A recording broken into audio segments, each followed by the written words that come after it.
few years ago, a yoga teacher said, if you're flexible in your body, you'll be flexible in life. And I was like, oh yeah, good point, kind of. But today in yoga practice, I was like, that's really true. And here's why, and you'll get it. It's so simple. In life, things bug me. And when they bug me, I flip out immediately. No, or I fucking grit my teeth and like, motherfucker, like I get reactions to things that I don't like. And they're not necessarily things that are bad. They just are my pet peeves, little things, little Larry Davidisms, like there's little things that people do. Fuck it, I'm not going to give examples, but people do little things, it grinds my gears, and I have a reaction to it because I'm uncomfortable with it. And in yoga, what you do is you move into poses, and basically if there was nothing wrong with your body, you would easily move into every pose. But because something's a little bit off here or there, when you move into a pose, that thing that's a little off gets uncomfortable. And so what you get to do is you get to move a little bit more into that discomfort, and you practice being uncomfortable with something that should not cause you discomfort. So there are things that should cause you discomfort. Like if you're just, breaking your arm, that's really uncomfortable. And in yoga, some people try to go too far and cause themselves actual pain. Those are those type A overachievers, and not great. But that's not advisable according to, yoga technique. What's advisable is you find this area of discomfort that bugs you to be in that state, in that position.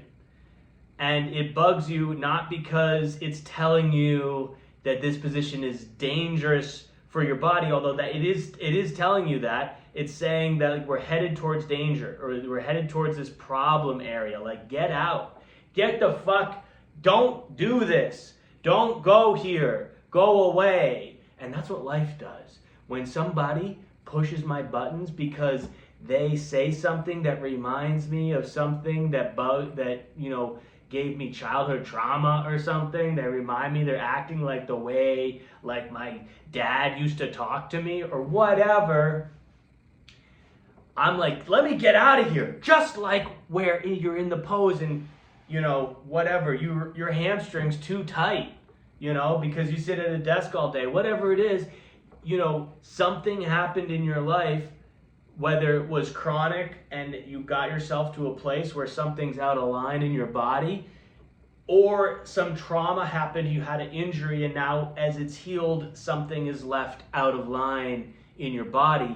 When you move into the pose, that thing is going to hurt, and it's going to say, get out of this pose. But there is an area before it actually causes further injury, where it's just uncomfortable. And dude, I tell you, life these days is so fucking comfortable. Like, I want to make a TV show, a talk show about this, what I'm talking about, and put it out there so that everybody can see it. I can do that in 40 minutes because it has to download and upload and shit. I can do that really easily, whereas not long ago, to get a TV show out there, you'd have to go and talk to a producer and do a bunch of things. I can go to a pharmacy, get all the medicines. It's right there. It's 1 minute drive from my house. Convenience, ease, and comfort are a part of our world today as they never have been before in the history of mankind. It is so comfortable. And I think what's happening, certainly to me and to some of us, is that extreme comfort is kind of getting us a little bit like spoiled brats and thinking any discomfort, and subconsciously, I don't think most healthy people think, well, it's good to be uncomfortable, put yourself out of your comfort zone, do that. We say that. But if we really want to execute that, if we really do want to get out of our comfort zones, I think it is vital that we acknowledge that subconsciously we are being just conditioned to seek comfort and to have a zero tolerance policy for discomfort. And I'm not just talking again about discomfort that's actually telling your body that it's in danger and it needs to get out of there for safety. It's just the beginning of that, because there's this zone where, yeah, you've gone too far, you're going to break yourself in this zone. But then there's this zone before then that's just a little uncomfortable. And we have been conditioned to stay over here. And if we get a little bit near that discomfort, my mind says, get the fuck out of here. This person is... So here's the analogy, right? Flexible. If you're flexible in yoga, if you're flexible in the body, you'll be flexible in life. Just like people are really into cold plunges these days, and they say that a big part of that is because you're upping your dopamine because you do something that's not actually harmful to you, but at the same time as you're doing that, your body is screaming, "Stop doing this!" Because your body probably, your rudimentary, sensory systems probably think that, or are reacting as if you have just plunged into a frozen lake and you're going to die, because that's what a lot of times happens when you just in nature submerge yourself in cold water. But when we do it in the ice plunge, our body still tells us, this is fucked, let's get out. But we know that we're safe. And it's just this wild discomfort, and you just sit with that discomfort and that gnawing, just need, that push to get the fuck out. And you just sit there. And what happens? Apparently your dopamine goes crazy, and throughout the day it's like comparable to taking cocaine, where it's like there's nothing else like it, And there's nothing else like, or there's not a lot of things like it that aren't just straight up putting a drug in you, as far as like spiking that dopamine and whatnot. So what I'm saying is your reward system rewards you for going through this intense discomfort that didn't actually hurt you. Okay, we need to work on that, not in a masochistic way, but in an intelligent way where we can see, if I want to be in a relationship with somebody, there's going to be a zone of discomfort. Again, not that red zone. Not where you're actually like punching each other in the face and that hurts and is uncomfortable and you're like physically being violent with each other. Yeah, then your body and your mind is going to scream, get the fuck out of there. But I'm talking about before that, in that zone of discomfort. And also, I'm not even talking about when it's escalated to the point of like verbal abuse. You motherfucker, I hate you. And the person's like, you're stupid. Like once you get to that, you're in that red zone, and you basically you're there because instead of your fight or flight was like, I'm going to fight, So it's the same mechanism that I'm talking about, where it's like, get the fuck out of here. But instead you're like, I'm going to stay and I'm going to tell this person what the fuck is wrong with them. And then they tell you what's wrong with you. And that's what happens when you go into that red zone in a relationship. In yoga poses, when you go into that red zone, you injure yourself. But there's a zone before that, right? There's this zone of harmless, let's call it a zone of productive discomfort. Okay, so we have danger discomfort, where your body's actually on point, legit warning you, get the fuck out of there. We don't want to get into there. And a lot of times we don't get into there because this buffer zone of productive discomfort is keeping us away from even the red zone. And it's not very responsible to get right up to this zone, but here's what you can do. Don't live in complete comfort. Get a little uncomfortable, Like, go hit on a girl, or make eye contact with a girl, Over here is just like, get on my phone. Oh, there's a hot girl? Get on my phone. Maybe make eye contact. maybe smile, maybe talk to, maybe ask on a date, you know? Maybe not insist that we go on a date right when I want to, and you know, that's kind of over the line. But there's this whole zone of discomfort that we can play with in our yoga practices when we move into positions that our body tells us to get out of. And we can just, in this zone of discomfort, when you're moving to a pose, your body says, get the fuck out of here, but it's not screaming in the red zone. Guess what happens? This zone of discomfort stimulates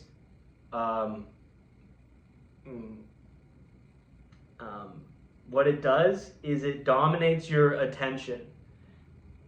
So your consciousness and your attention will all be drawn to the task of getting the fuck out of there. What you need to do is you need to sit in this zone of discomfort and let that domination of your attention simmer down. You know, you need to calm down. Because it's like, if you're just like sitting here doing something and like a mass shooter comes into the room and starts like yelling and shooting everybody, you're only going to be thinking about one thing, and that's that guy.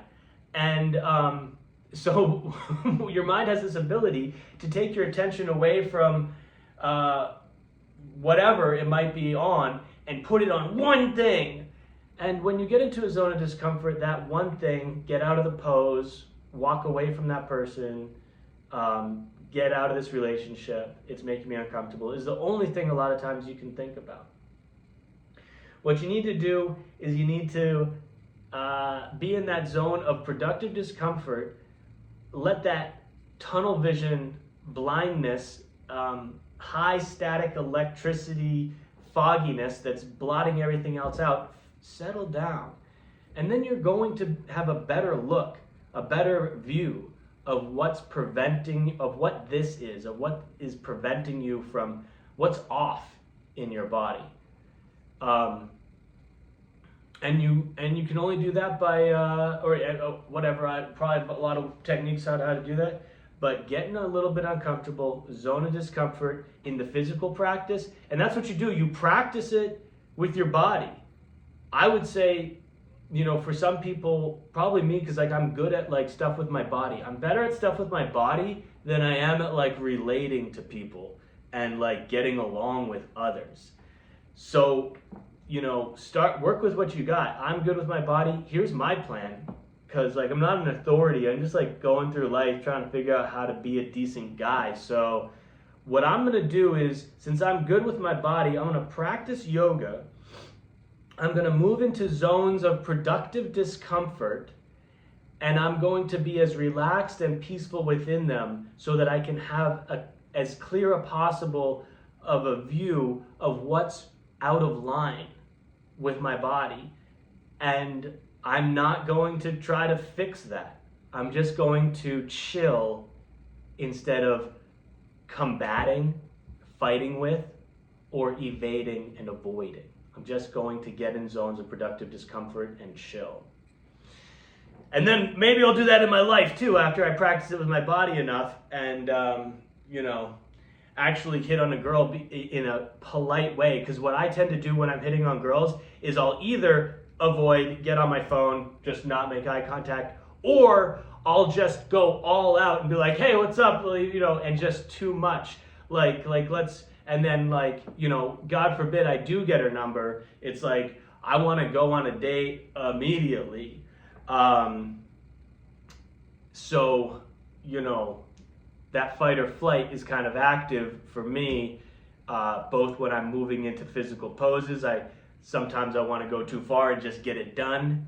And then also the overwhelming despair at my failure, if I'm unable to do that in that moment, has me just be like, fuck this pose. And that's not how I want to live my life. So I'm going to start with yoga. I'm going to practice getting in that zone of discomfort. I know I'm being repetitive, but I think that's important, because just like you repeat your yoga practice every day, and I think we should all repeat the process of getting in cold plunges, being uncomfortable, knowing that our mind is yelling at us to do something that we don't actually need to do. And if we always listen to our mind, then we are